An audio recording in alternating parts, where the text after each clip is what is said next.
Jail থেকে বের হওয়ার পরের দিনই স্ত্রী মোহনার জন্মদিন পালন করতে নৌকায় চড়লেন টিকটকার প্রিন্স মামুন। আইনি জটিলতা ও জেল জরিমানা কাটিয়ে জামিনে মুক্ত হতেই ফের আলোচনায় টিকটকার প্রিন্স মামুন। যে স্ত্রীর দায়ের করা মামলায় কিছুদিন আগে জেলে যেতে হয়েছিল মামুনকে, জেল থেকে বের হয়ে সেই স্ত্রী মোহনার সাথে নৌকায় একান্তে মুহূর্তে সময় কাটাচ্ছেন টিকটকার প্রিন্স মামুন। শুধু তাই নয়, মোহনার জন্মদিনের বিশেষ চমক দিতে তাকে নিয়ে ঘুরতে বের হয়েছেন মামুন এবং সামাজিক যোগাযোগ মাধ্যমে মামুন নিজেই সেই ভিডিও পোস্ট করে শুভেচ্ছা জানিয়েছেন। সমস্ত ঝগড়া, বিবাদ আর আইনি লড়াইকে বুড়ো আঙুল দেখিয়ে আবারও এক হয়েছেন টিকটকার প্রিন্স মামুন ও তার স্ত্রী মোহনা।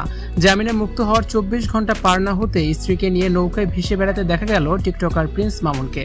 একের পর এক বিতর্ক পেরিয়ে তাদের এই রসায়ন এখন নেটপাড়ার হট টপিক। জানা গেছে, স্ত্রী মোহনার জন্মদিন বিশেষ করে তুলতে এই রোমান্টিক ভ্রমণের আয়োজন করেছেন মামুন। ফুল দিয়ে সাজানো নৌকায় ছায়া ঘেরা পরিবেশে দুজনে মিলে সেরেছেন দুপুরের খাবার।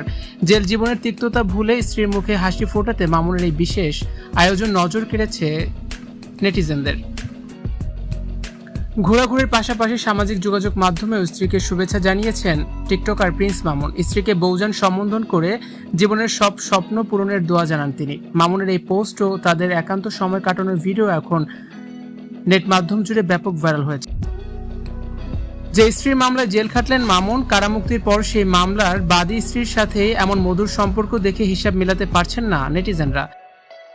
এটা কি সত্যি সম্পর্ক শুধরে নেওয়ার প্রয়াস, নাকি স্রেফ নতুন কোনো অনলাইন নাটক জানিয়ে তুমুল তুলোধনা করছেন নেটিজেনরা। ভিউয়ার্স, এ বিষয়ে আপনাদের মতামত জানান আমাদের কমেন্ট বক্সে। ভিডিওটি দেখার জন্য ধন্যবাদ।